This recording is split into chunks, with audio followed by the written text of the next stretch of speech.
Hi all, Nat here, welcome to Black Dog Fitness. So today we're going to be taking a look at some workouts that you can include into your training plan or training block that will help you build your speed and your speed endurance. So our last video was tips on how to run faster. So if you haven't watched that one yet, I suggest you watch that before jumping into this one to make sure that you're ready to incorporate these kind of workouts. As always, if you like the video or find it helpful, please drop us a like below and hit the subscribe button as well. It really helps us out and we do greatly appreciate it. So thank you in advance. So before we take a look at the actual workouts themselves, just a quick note that the workouts that involve intervals, which most of them to be honest, it's important that you try and run the intervals at the same pace throughout, unless you're doing a pyramid session, which we will cover. But for general intervals that are at a consistent pace, try and keep them at that pace. Don't do your first interval. I see it a lot, people running out way too fast for that first interval, and then their second, third, fourth, those intervals, then they start to struggle to hold the pace that they need. So just keep it a consistent pace across all of your intervals, and it'll help you out massively. You don't want to burn out too fast. Obviously your interval times, I'm just going to give you some examples of sessions, but your actual times you'll need to run will depend on your current ability, your race goals, and the actual interval style. So I'll put a link down below to a Runner's World calculator which can help you work out your training paces, and if you put your goal race times in, it'll also help you work out what kind of interval speed you should be looking at for each of these workouts. Okay, so first up we have 1 kilometre intervals. These are good for building speed endurance. They're also shorter than mile repeats, which we'll cover next, so they're a bit easier for beginners to start working with. They basically encourage you to hold a pace for longer than typical intervals are short, so like a lap around the track, quarter of a mile kind of distance. These aren't as intense, but it's about holding a speed faster than you normally would for longer than you would. So they're great, especially if you're targeting like 5k or 10k events. They can be great for that. So basically, because of the recovery times that you have between each interval, it allows you to run more volume at your desired race pace or goal pace. Obviously, if you were to do it continuously without the recovery breaks, you would start to fatigue a lot sooner. So that's why these are great. So an example session, I'm just going to put up here. All of these sessions will start with a warm-up. For myself, that's usually a mile easy jog, but it can be 10 to 15 minutes of easy running just to get your heart rate up, get you warmed up, ready to start the session. It's important before any session, but especially when you're looking at incorporating speed, you need to make sure your muscles are ready to put that work in. Okay, so after the warm-up, we're going to start our first kilometre repeat. This is normally, if you take your 5k pace and you go 15 to 30 seconds faster than that. Obviously, it does depend on what you're going for, but for this example, that's what I'm going to use. I use this workout to improve my 5k times, and that's why I focus on my 5k pace. So run a kilometre at that pace, recovery jog for 3 minutes. If you're brand new to speed work, you might have to slow it to a walk, but keep moving, don't let those muscles cool down. If you can jog, keep it nice and easy for those 3 minutes just to keep your heart rate up. And then we'd repeat that 5 times.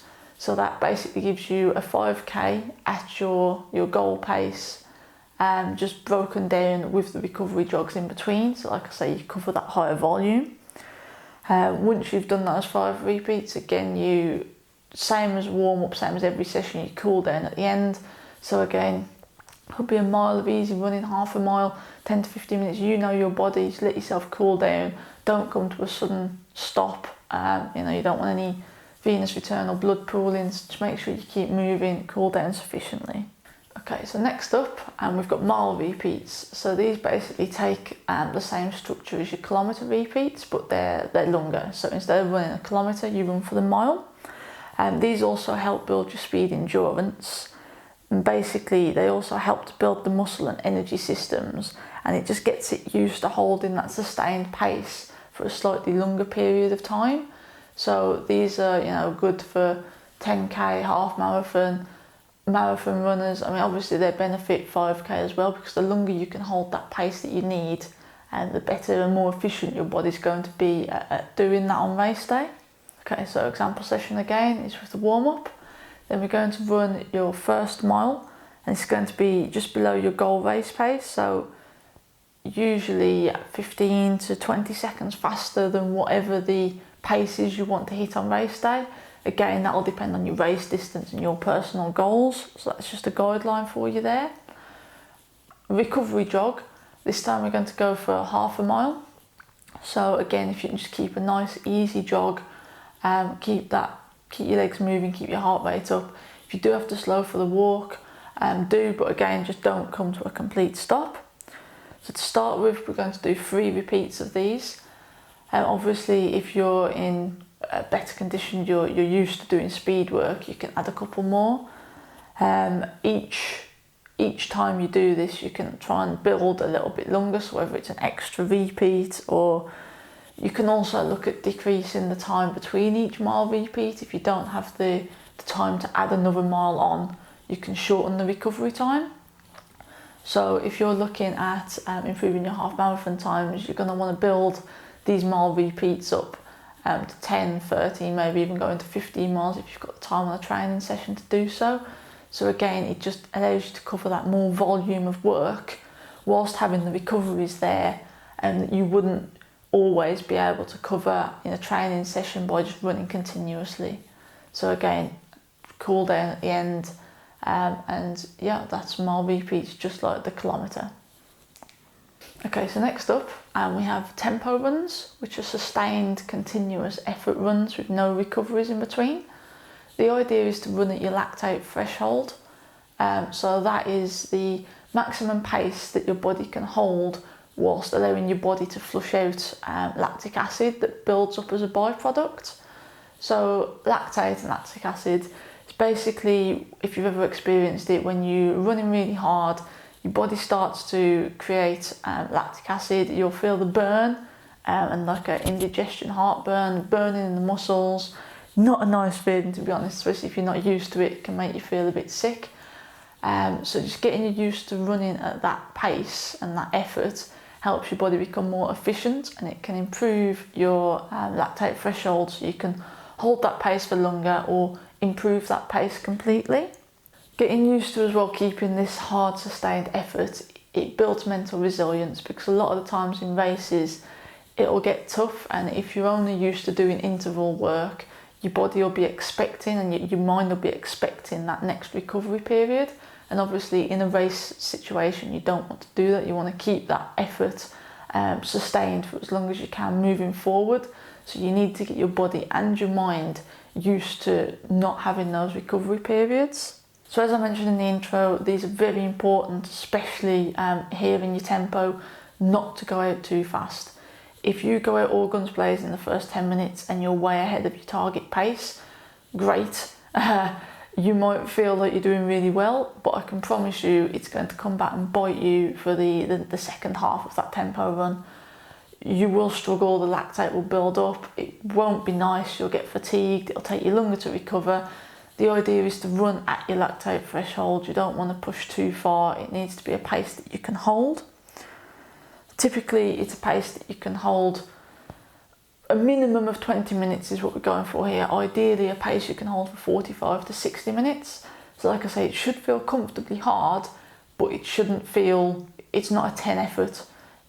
It's more 6 to 8 effort if we're looking at rate of perceived exertion. So 1 is just your steady walking. 6 to 8, you can feel it, you're working hard, but it's not, you're not panting for breath, you're not really struggling. 9 and 10, those are for more your sprint intervals, that kind of work. So you should feel yourself working, but without going out way too fast. Okay, so example session, again, we've got the warm-up. Then we're going to go to start with 3 miles at a pace that feels comfortably hard. I mean, again, you can work out your lactate threshold. I don't know if you've got a watch that can tell you. My Garmin 945 updates me. Training Peaks as well, if you use that website. You can see your lactate threshold improving, declining through your training sessions.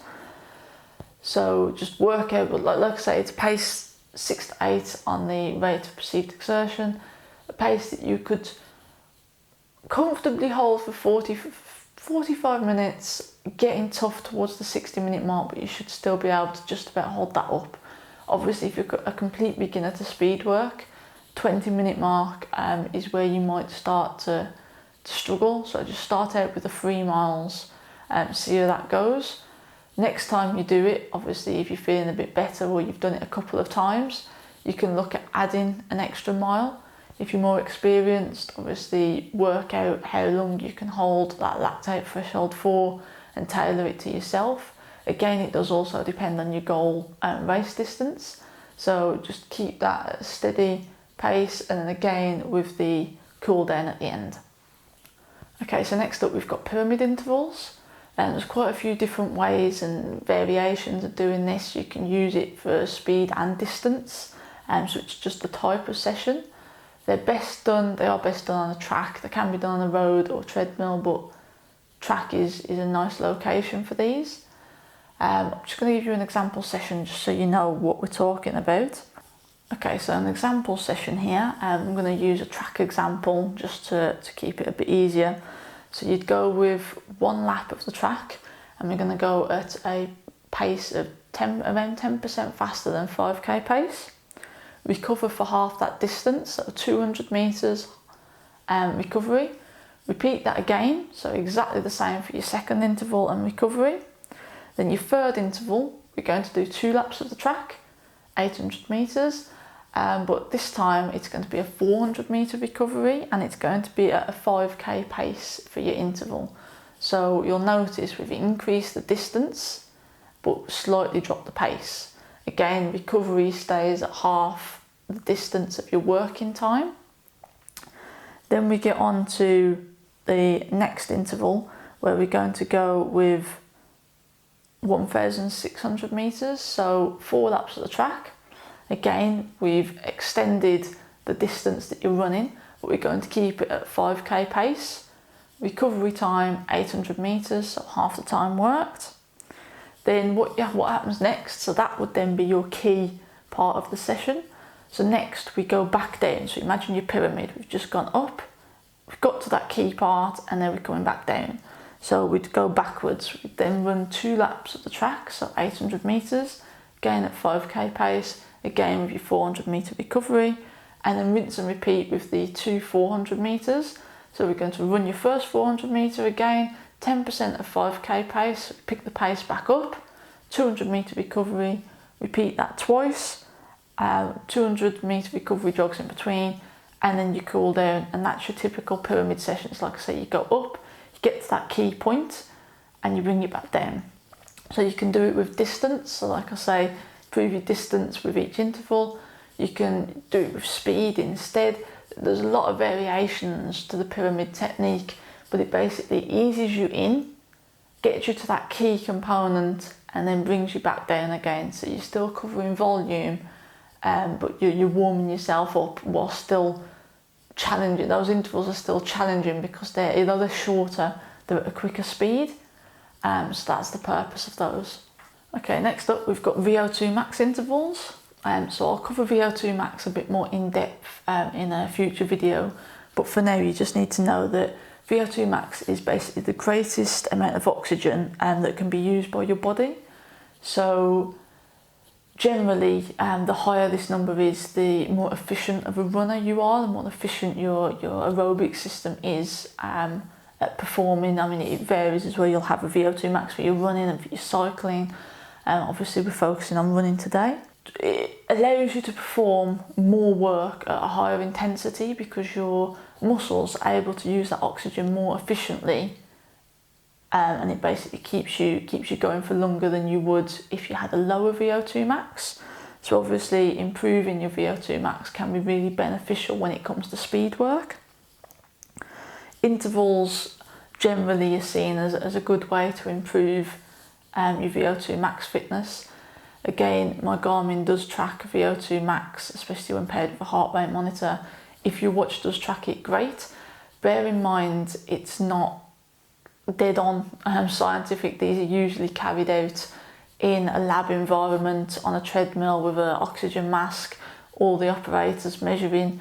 So do take your watch readings with a pinch of salt. Obviously they can be useful just to see a trend and if you're improving or not, but don't take that figure if your watch gives you one as gospel. Okay, so an example session here. I'm going to start again with your warm-up. You're going to run half a mile at your VO2 max pace. So again, you can work out, I'll put a link below with the calculator, so go and work out your training paces. You're then going to recovery jog for half a mile. So these are generally quite quick intervals. You want to make sure you're having proper recovery in between. So try and keep a jog if you can, just keep your heart rate up. If you do need to slow to a walk, again, that's okay, but don't come to a complete stop, and do try and keep that jog up. Repeat that then 4 times to start with, and then finish with your cool down. I mean, obviously once you start to build up your speed and endurance, you can add more repeats into this. A maximum, I'd say, of 8 repeats for these sessions, just because they can be taxing, and obviously the recoveries are longer as well. So any more than 8 and you start to really drag out the session without getting any benefits. So just keep it around the 8 rep mark. Okay, so next up we've got a more complicated workout in the Yasso 800s. These originated from the former running chief officer at Runner's World magazine, Bart Yasso. The idea is it helps you, it's supposed to be used as a way to predict your marathon finishing time. So let's say you are aiming for a 4-hour marathon. The theory is that your 800 meter time across this workout would be ran in a 4-minute time frame, so an 8-minute per mile pace.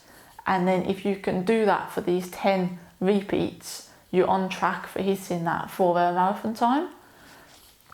Whether that's true or not, obviously there's a lot of dispute either way. They can still be a great workout to incorporate.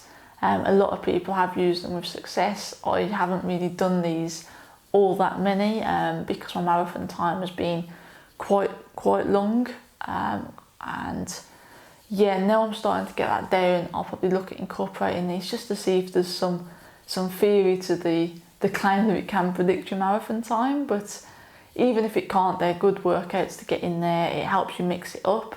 They are best done on a track. I mean, a treadmill can work as well, but track environment's great because 800 meters is just 2 laps around the track. Okay, so an example session here is your warm-up. Then we're going to do your 800 meters, so 2 laps of the track or half a mile at your converted marathon goal pace. So again, using the example earlier, if we're aiming for the 4-hour marathon, that 800 meters should take you 4 minutes. That's 2 minutes per lap. If your goal time is 3 hours 30 for the marathon, again, that 800 meters needs to be done in 3 minutes 30. For recovery, you would take the same amount of time that it took you to run your interval. So again, that would be 4 minutes if you're aiming for the 4-hour marathon. Anything over 5 hours, then try and shorten the recoveries a little bit. So let's say your goal marathon time is 5 hours. You would run your 800 meters in 5 minutes. Try and shorten the recovery to 3 or 4 minutes if possible, just to keep the session a bit shorter, and because you shouldn't really need as much recovery time there. So just bear that in mind. So we'd repeat that for 3 to 4 times, see how you felt. The idea is to complete eventually, once you build up, to be able to do 10 of those repeats successfully without too much bother, and that's supposedly an indicator that you're on track for hitting that goal marathon time. So just something to bear in mind, something you can have a go at and see if that works, see if it does predict your time. And then again onto the cool down, just to make sure all the blood returns to normal, there's no blood pooling or anything like that. Okay, so all of the sessions that I've given examples of so far are quite structured and rigid. Next up we have the Fartlek. So this translates into speed play, And I think that's a good description because it is a speed workout, but it's not as rigid as the others. So you would basically do your normal run, and whilst you're out on this run, whether it's on a treadmill, track, road, wherever, you would throw in random bursts of speed. So like I say, these are unstructured, so it's kind of as and when you feel like doing a sprint. The pace, again, there's no set target to aim for, it's just faster than what you're running on your easy run. Typically for me, if I'm out doing this type of run, I'll pick out a landmark or a lamppost or some points that I can see clearly ahead, and I will pick up my pace to that point and then go back to my easy run pace and just throw in a couple of those throughout your workout. So depending on the length of your run, let's say you're running 3 to 5 miles, you could throw in 6 to 8 little intervals. Again, the duration of these intervals, the speed of them, it's up to you. It just helps break up the boredom of a session as well. It gets you used to running a little bit faster. It can have an aerobic benefit because obviously you're running faster than you're used to if you're doing sprints or strides. It's just a good variation to add in without having to stress about hitting those times or holding the pace for a certain amount of time. It can be quite liberating at times to mix this up a little bit. So example session, we're going to start with a warm-up again. Like I say here, you would just do your normal runs. Let's say you're going for the 3-mile loop around your block. Within this loop, when you feel like it, whether you have a certain song on your playlist, whether you wait till the chorus of a song, whether you use landmarks, whatever you use to just give you that indication of, okay, pick up the pace, pick it up, hold it to another landmark, another point in a song, count in your head 10, 15, 30 seconds, however long you want to hold that for, and then drop back to your easy run pace. Like I say, you can throw in multiples of these, just throw in a couple throughout your workout, and build them up. If you're not used to running fast, start out with just the odd one here or there, or maybe even towards the end of your long run if you want to throw some in there. Just try and do these on the flat. So if you're out running and you see a hill, just carry on with your easy pace over that hill and then pick up your fartlek speed there. Again, finish it up with a cool down, and there you go. That's a nice easy bit of speed that you've added to a normal session, giving you a bit of a boost, a bit of a change of pace, and can just be fun to put in there. Okay, so next up we have hill repeats. So okay, they're not a speed workout per se, but bear with me.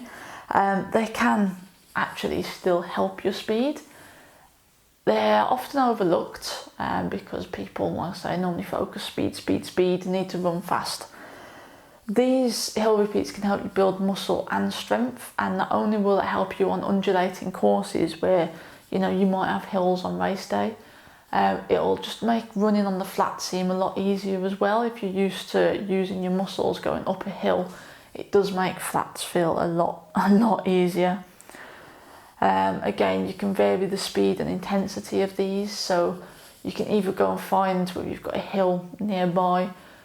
A general rule of thumb is one that will take you 60 seconds to run up at a steady pace. So we're not doing full sprints on this, just a normal 60 second to get to the top. Otherwise, you can use treadmills. That's one thing they are good for. Obviously, you've got control of that incline. Makes them good for doing steady speed hills as well as hill sprints where you want a steeper or slightly flatter hill. You've got complete control over that. As well on the treadmill, it's a good way. They beat boredom because obviously running just the same pace, same gradient can get a bit boring. Throwing through hills, you're going to feel it, you're going to notice it, and it's just going to make the time pass a bit quicker for you as well. So moving into an example session here. Again, you've got your warm-up. What we're going to do is we're going to go for a 90-second hill here. Again, it'll depend on where you live. If you've got access to a treadmill, this is just something I do typically.